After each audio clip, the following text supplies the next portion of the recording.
Assalamualaikum warahmatullahi wabarakatuh. Saya Nur Kabibullah dengan NIDN 2113097901 pengampu mata kuliah statistik salah satu dosen di Unusia yang hari ini akan menyampaikan materi tentang analisis regresi sederhana. Dimana sudah siap teman-teman ya? Sudah, oke. Dimana kalau mengacu ke RPS ada CPL prodinya, yaitu ada pertama bertakwa kepada Tuhan Yang Maha Esa, kemudian mampu melaksanakan penilaian dan evaluasi dan hasil pembelajaran pendidikan agama Islam secara tepat serta mampu memanfaatkan untuk keperluan pembelajaran.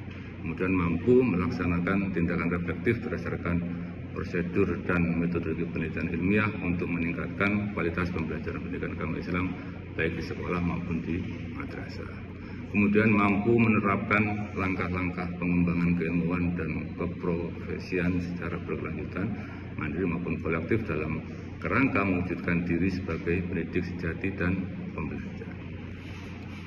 Kemudian mampu mengambil keputusan secara tepat dalam konteks penyelesaian masalah di bidang keahliannya berdasarkan hasil analisis informasi dan data. Kemudian CPMK-nya, capaian mata kuliahnya yaitu adalah mahasiswa mampu menjelaskan konsep statistik dan istilah-istilah yang berkaitan dengan statistik, fungsi dan kegunaan statistik pendidikan. Kemudian mahasiswa mampu menjelaskan dan mengaplikasikan jenis-jenis data statistik dan pengumpulan data statistik. Kemudian intinya adalah mahasiswa mampu mengaplikasikan statistik deskriptif dan mampu mengaplikasikan statistik inferensial. Kemudian deskripsi mata kuliah statistik pendidikannya adalah mahasiswa mampu mengaplikasikan statistik deskriptif dan statistik inferensial sebagai bentuk statistik terapan dalam penyelesaian tugas akhir, itu skripsi atau karya ilmiah dari mahasiswa, sehingga dapat menjelaskan secara jelas cakupan dari materi perkuliahan dan difokuskan pada konsep dasar statistik, distribusi frekuensi, macam-macam data, itu data kuantitatif maksudnya, terus sampling dan pengujian hipotesis dan analisis regresi. Pada akhir kuliah mahasiswa dapat mengaplikasikan pengolahan data kuantitatif menggunakan statistik terapan. Di sini yang kita maksud adalah statistik terapan, bukan statistik matematik. Jadi kita hanya menerapkan menggunakan konsep-konsep atau rumus-rumus statistik yang sudah ada. Oke, pada hari ini kita akan membahas tentang statistik, yaitu analisis regresi linear sederhana, di mana analisis regresi linear sederhana ini adalah merupakan khas dari korelasi, di mana ini untuk mengetahui hubungan atau keterkaitan antar dua variabel, yaitu variabel independen dan variabel dependen, atau variabel bebas dan variabel terikat. Di mana nanti mengetahui hubungannya itu seperti apa, apakah hubungan positif atau negatif atau memang tidak ada hubungan, yang dilandaskan berdasarkan hipotesis. Apa itu hipotesis? Hipotesis adalah kesimpulan sementara yang teman-teman anggap biasanya anggap sebagai dugaan sementara. Jangan pakai istilah dugaan sementara, nanti Anda menduga-duga beneran, kira-kira seperti itu. Dan di samping nanti kita mengetahui hubungannya seperti apa dan bisa memprediksikan seberapa kuat hubungannya dan nanti seberapa besar misalnya hubungannya dari variabel independen kepada variabel dependennya. Oke, sebelumnya kita sudah kemarin sebelumnya, karena ini kategorinya statistik parametrik ya, sehingga perlu ada prasyarat, uji prasyarat ya. Syaratnya yaitu datanya harus minimal interval atau rasio, berasal dari sumber yang sama, kemudian diambil secara random atau acak untuk sampelnya. Selain itu juga harus memenuhi syarat, yaitu ada uji normalitas yang menunjukkan datanya itu normal, dan uji homogenitas yang menunjukkan datanya itu seragam atau sama atau homogen. Masih ingat kemarin uji normalitas? C square, oke lah, banyak ya pilihan untuk uji normalitas banyak. Ada Lilipos, ada Chi-square dan sebagainya. Kemarin kita coba praktek dengan yang Chi-square. Oke, bagaimana kalau misalnya tidak terpenuhi syaratnya? Kalau tidak terpenuhi syaratnya, maka akan menggunakan statistik non parametrik. Kalau ini kan yang parametrik. Ya, oke. Selanjutnya kita akan simulasikan ya. Bagaimana sih penerapan penggunaan dari analisis regresi linear sederhana. Lanjutkan materi statistik pada hari ini ya. Kita akan lanjutkan tentang analisis regresi linear sederhana ya. Analisis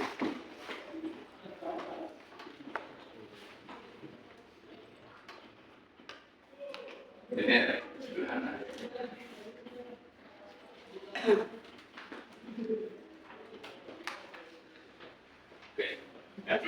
Oke, analisis regresi linear sederhana atau analisis regresi linear adalah analisis khas korelasi ya. Korelasi itu apa? Hubungan ya. Hubungan pasti bicara nggak mungkin sendiri, pasti hubungan antara dua variabel. Ada variabel independen, ada variabel dependen. Atau variabel bebas dan variabel terikat atau disimpulkan dengan x dan y. Oke ya. Misalnya kan variabel bebasnya adalah kompetensi dulu ya. Ini adalah kinerja.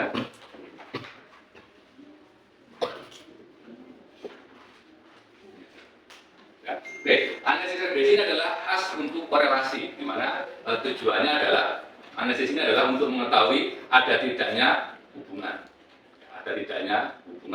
Kemudian digunakan juga untuk melakukan untuk membuat prediksi berdasarkan kuat lemahnya hubungan. Kemudian yang selanjutnya adalah untuk mengetahui seberapa besar pengaruh dari variabel independen atau variabel X-nya ya terhadap variabel Y. Nanti bisa diketahui dengan analisis regresi linear atau analisis regresi linear sederhana. Ya. Nah, karena ini adalah analisis untuk statistik yang parametrik ya, maka ini adalah analisis ini adalah memerlukan beberapa prasyarat. Syaratnya tentu kalau kita bicara ini adalah penelitian kuantitatif yang membutuhkan statistik, maka datanya data kuantitatif. Apa data kuantitatif? Data yang dalam bentuk angka atau skor. Dari mana peroleh data kuantitatif? Dalam bentuk angka skor itu dari mana kita dapatnya? Dari tes itu merupakan apa?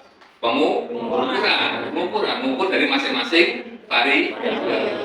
Maka yang disebut variabel dalam konteks penelitian kuantitatif adalah sesuatu yang bisa diukur, harus bisa diukur. Diukur inilah kemudian yang menghasilkan data dalam bentuk angka atau skor.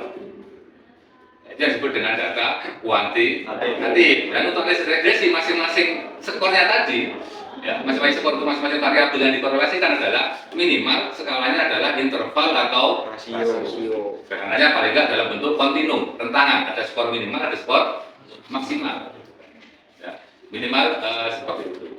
Kemudian ya, sumbernya harus dari sumber yang sama, sumbernya harus sama. Misalnya untuk kompetensi guru dengan kinerja guru adalah gurunya guru yang sama, sehingga pasangan datanya nanti. Jadi dilihat dari variabel kompetensi dan kinerjanya. Selain itu nanti juga dipilih secara random atau acak sampelnya, ya. Paham ya? Dan kemudian ada syarat lagi, yaitu harus datanya itu harus normal dan homogen. Normal itu melalui uji normalitas data yang kemarin sudah kita lakukan ya, uji normalitas, yaitu datanya itu atau sampel itu berasal dari populasi yang berdistribusi normal. Yang kemarin kita cobakan dengan pakai Chi-square yang kita coba. Selain normal, datanya juga harus homogen. Homogen itu asumsinya adalah variasinya yang karena didasarkan kepada varian atau standar deviasi. Istilahnya variasinya adalah berasal dari populasi yang homogen atau variasi populasinya adalah sama atau homogen. Saya paham ya? Oke. Ada pertanyaan sebelum kita lanjutkan prasyarat ya? Pak. Ya. Kira-kira kalau misalkan datanya itu tidak normal Pak, kan tadi syaratnya itu harus normal dan juga harus homogen, harus sejenis. Terus kalau misalkan memang datanya nggak normal atau heterogen itu bagaimana Pak? Oke, terima kasih. Oke ya, karena ini adalah syarat normal dan homogen, itu adalah syarat walaupun nanti beberapa madhab ya, beberapa paham mungkin tidak mengerti itu, cuma secara normal umum ya. Yang baik adalah bahwa untuk analisis regresi ini adalah memerlukan syarat datanya harus normal dan homogen. Kenapa? Karena ini kategorinya adalah statistiknya apa? Kan statistik ada deskriptif, ada inferensial. Inferensial nanti ada parametrik, ada yang non parametrik. Nah, analisis regresi ini adalah salah satu yang kategorinya parametrik. Masuk-masuk detail juga parametrik. Ketika parametrik atau apa namanya datanya itu harus memenuhi syarat yaitu normal dan homogen. Kalau tidak normal homogen ya berarti tidak bisa lanjut ke yang regresi atau yang kategori parametrik. Berarti mencari alternatif dengan yang apa non parametrik. Nanti bisa dipilih yang non parametrik seperti apa. Oke ya, selanjutnya sebelum nanti kita apa namanya belajar pada langkah-langkah analisis regresinya, kita perlu mempersiapkan dari hasil ini ya. Adalah kita perlu mencari X bar atau rata-rata X-nya. Berarti rata-rata X itu berarti ini ya, sigma X per N. Ya, silakan tolong ya nanti kalkulator disiapin ya. Oke, sigma X-nya berarti 695 ya. 695 dibagi N-nya 15. Ya. Berapa? 695 bagi 15? 46,3. Hah? 46,3. 46? 3 berapa? 3. Perlu mencari rata-rata Y atau Y bar ya. Berarti sigma Y per N. Sigma Y-nya 245 per 15. Berapa? 16,33. 16,33. Kita nanti perlu karena pakai angka deviasi ya, perlu mencari sigma X kecil kuadrat ya. Itu sama dengan sigma X kuadrat min sigma X dikuadratkan per S.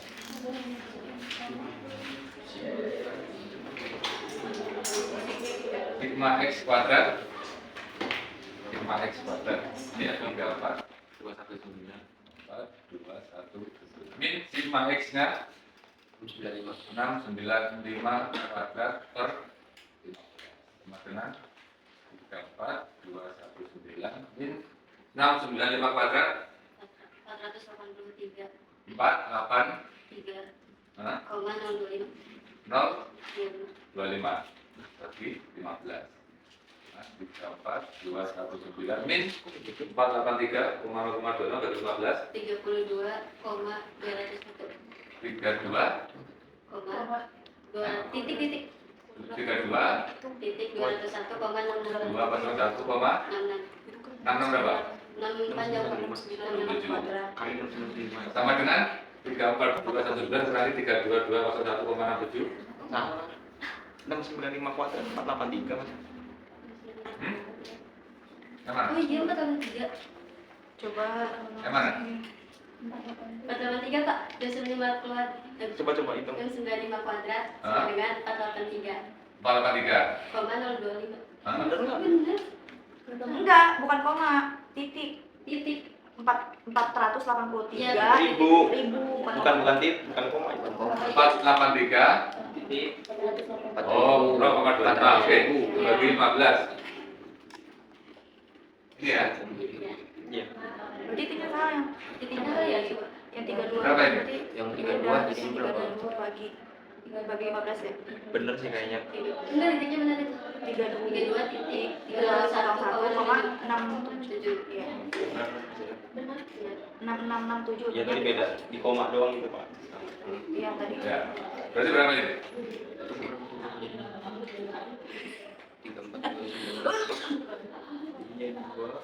Iya, iya loh. 1,8. Oh ini. Berapa? 3,017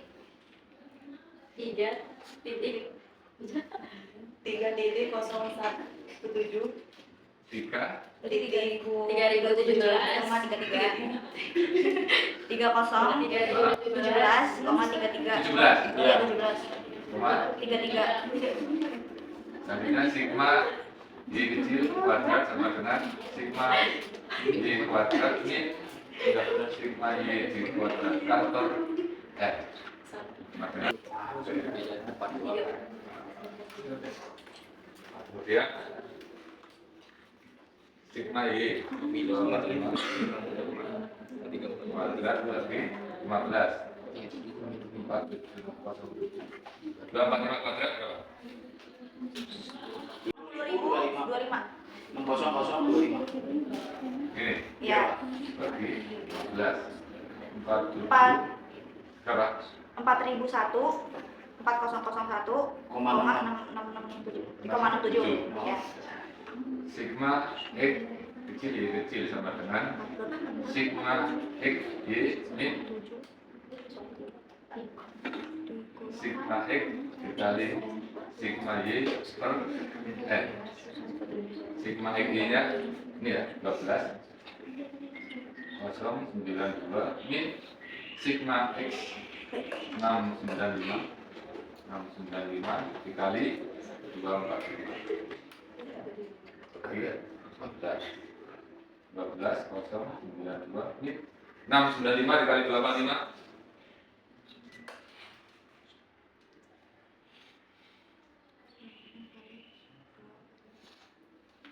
170 110 dulu. 170 275 ya. bagi 15 12092 min 170275 bagi 15 11.351 koma 67 67. sama dengan Pak itu yang Bapak itu Y yang sigma Y atasnya yang kuadrat tengah. Nah itu belum belum dikurangin. sama dengan yang mana? sigma Y Nah kuadrat. iya yang Belum itu. di total. Yang itu yang. Ini? Nah Ya. yang itu. Ini belum ya? Belum ada hasilnya. Oh ya, ini 705,33 7 05,33. Iya. B berapa?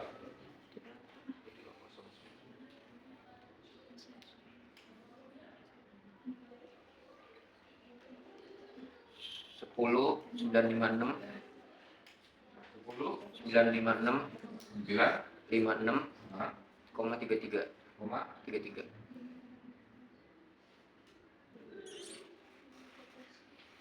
14 Oke.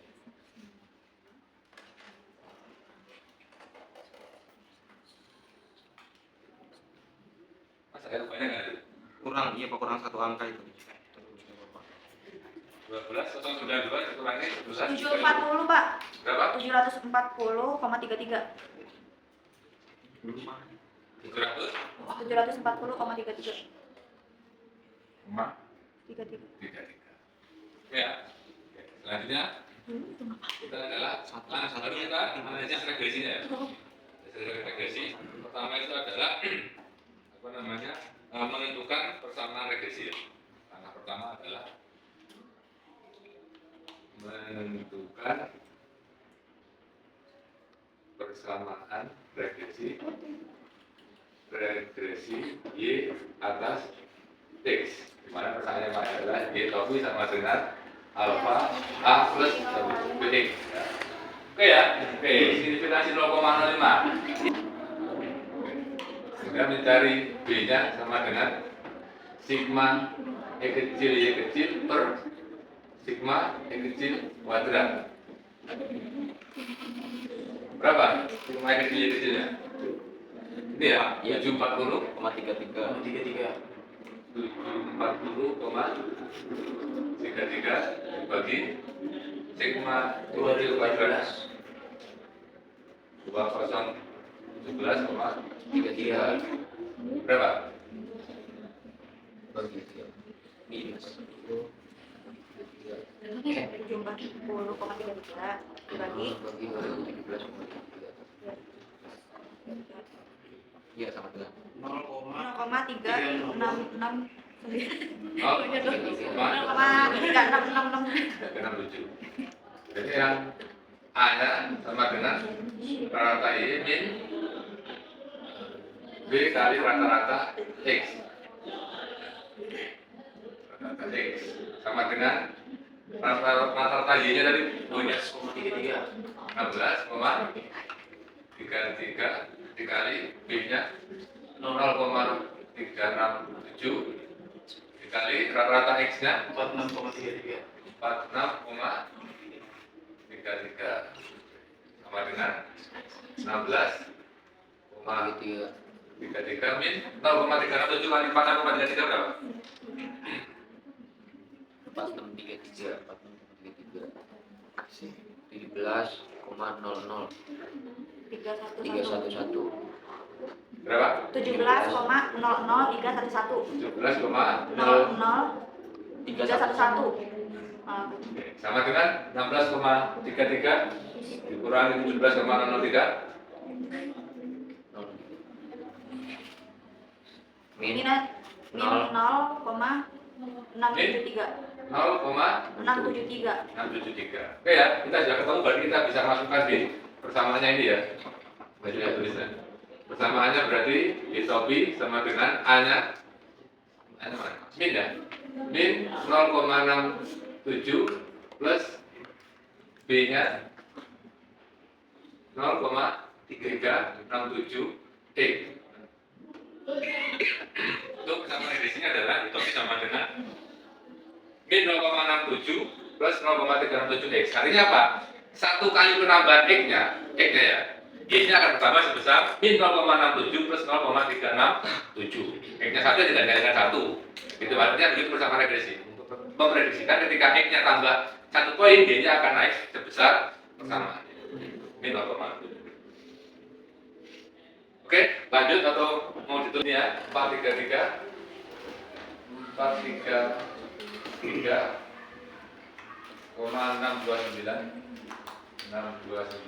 dikurangi IKG-nya adalah 236 berapa? 433,629 dikurangi 236,5 1,129. Oke ya, ini mencari jumlah kuadrat. Seharusnya nanti untuk DB-nya ya, DB-nya nanti mencari tabelnya adalah menentukan jumlah kuadrat. Selanjutnya menentukan jumlah derajat bebas, bukan derajat bebas atau DB. Sama berarti ada DB total ya. DB total sama dengan berarti 15 ya kan? DB1 ini DBA sama dengan 1, DB per A nya sama dengan 1 juga, ada DBS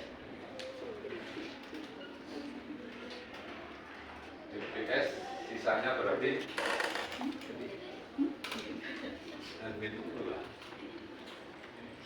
NB2 sama dengan 15 min 2 sama dengan 13. Dan juga DBS ada DBG. DBG adalah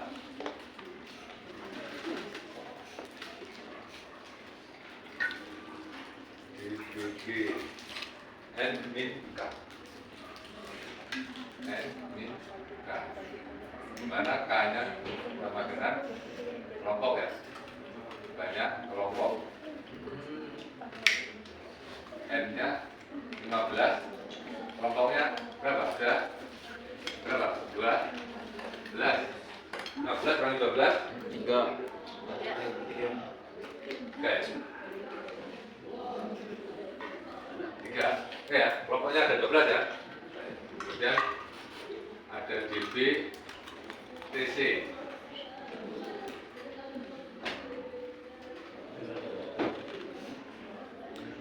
DBTC sama dengan K min 2. K-nya berapa? 12 ya. 12 min 2 sama dengan 10. Oke, itu DBTC nanti untuk melihat di tabel ya. Karena nanti ada tabel yang menunjukkan yang atas namanya pembilang ya, yang bawah. Oke, kalau sudah ini ya, DB derajat bebas sudah. Selanjutnya adalah kita menentukan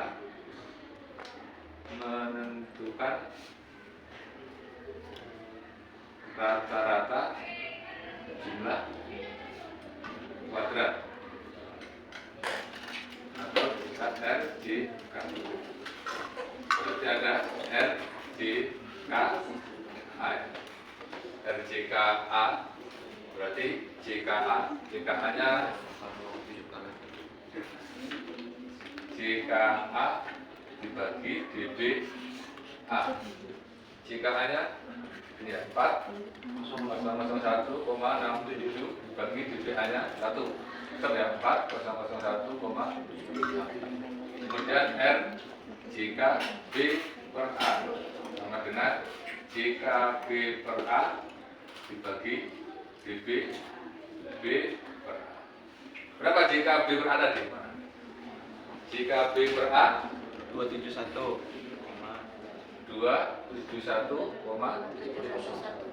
bagi DB per A nya 1 ya?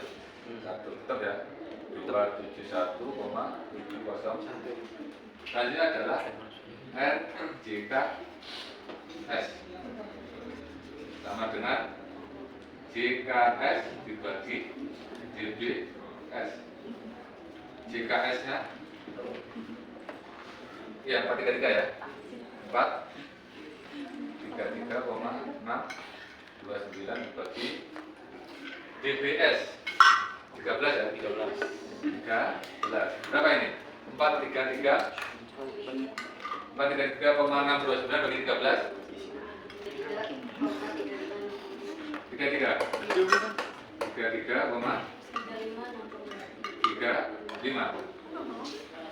RJK G sama dengan berarti JK G dibagi DB G sama dengan JKG nya JKG ini ya 236,5 dibagi DBG. DBG 3 ya? 3. Berapa ini? 236,5 bagi 3 78,83. Selanjutnya R JK TC ya? JK TC sama dengan JK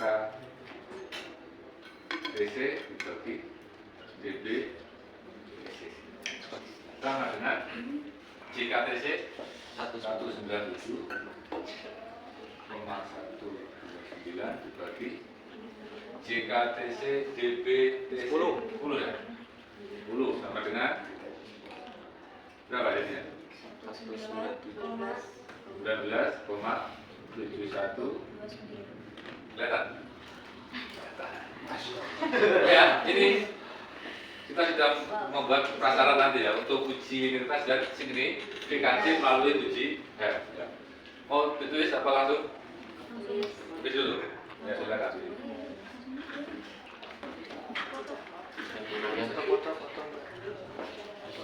Ya, tapi bisa ya alurnya ya? Bisa ya? Ikutin aja alurnya. Alur untuk membuat ini secara manual ya. Perhitungan analisis regresi linear sederhana. Itu berarti yang T, A, terus B, A, S itu rumus Pak? Itu apa namanya? Sumber variannya, kategorinya ya. Sumber variannya kan ada nanti T itu total ya, A itu juga regresi A, regresi B per A itu. Nanti ini akan disimpulkan, diringkas dalam tabel ANAPA ya. Ada S itu sisa itu ya, JKS itu sisa, G itu sekalian ya. TC.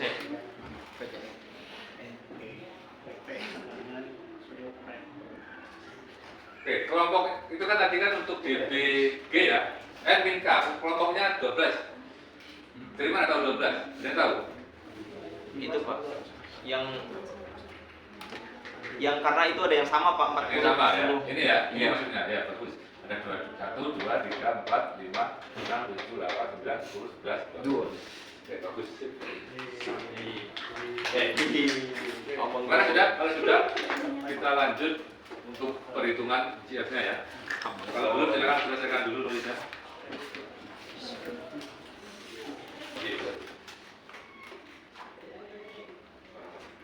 Y-nya apa?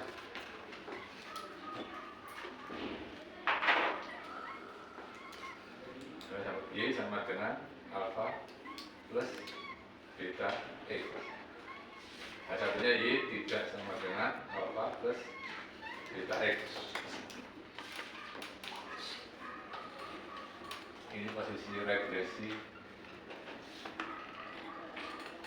ini ya, yang ini regresi ini ya. Oke ya. Ujinya kalau kita mencari, caranya adalah mencari F hitung TC. F hitung TC. F hitung TC sama dengan RJK TC dibagi RJK G. RJK TC dibagi RJK G. Oke, RJK TC nya mana tadi? Di situ ya? RJK G nya, RJK G sama dengan berapa? 78,83 TC dulu yang gitu. TC. Oh, TC ya? Oh, salah. Berapa? 1? 9,7. 19 ya? 7129. 7129 dibagi RJK G nya 78 ya? 78,83 berapa?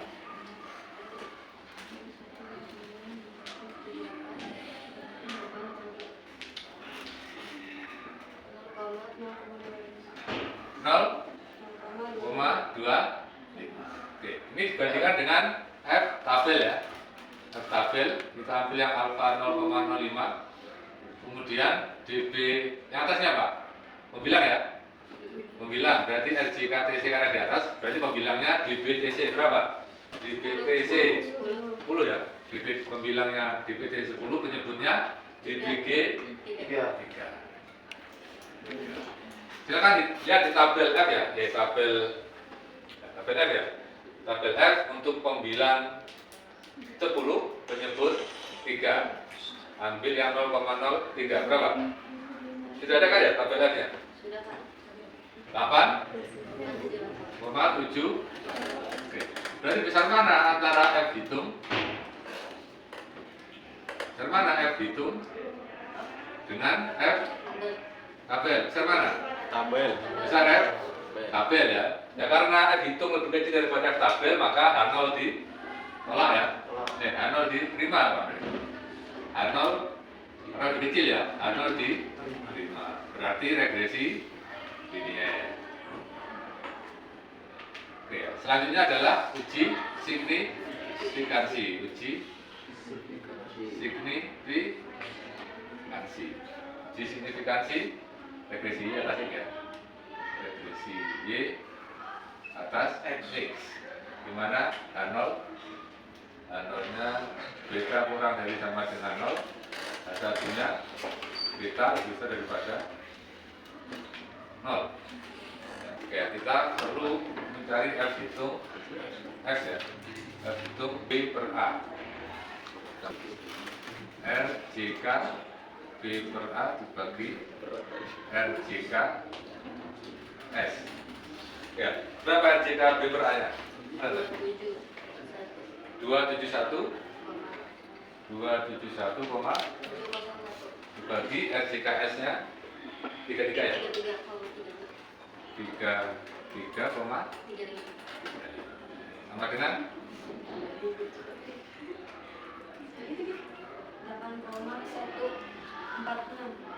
8,146.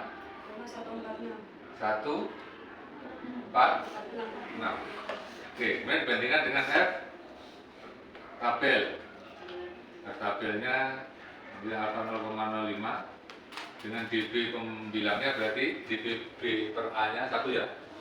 1 dB penyebutnya, dBs nya 13 ya. 13. Berapa sama dengannya? 4,7.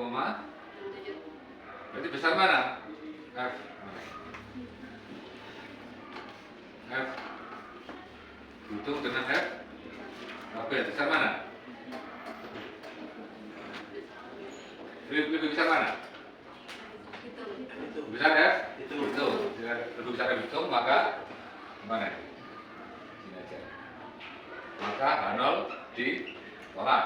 Ya. H0 ditolak. Berarti regresi Tak sendiri. Y atas X adalah berarti atau signifikan. Oke, berarti atau signifikan karena lebih besar daripada F tabel ya.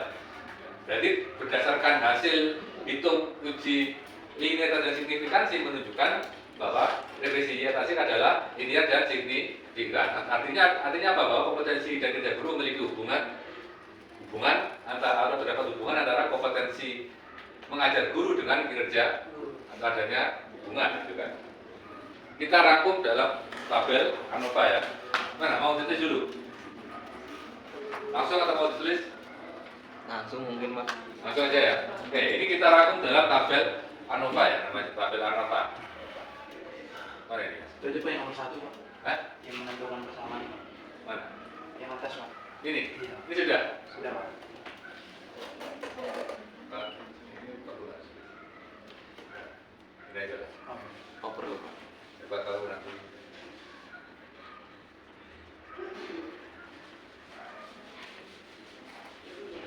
Sudah tadi, udah hapus. Saya tulis dulu ya. Karena kan nanti katanya dicek ya. Saya.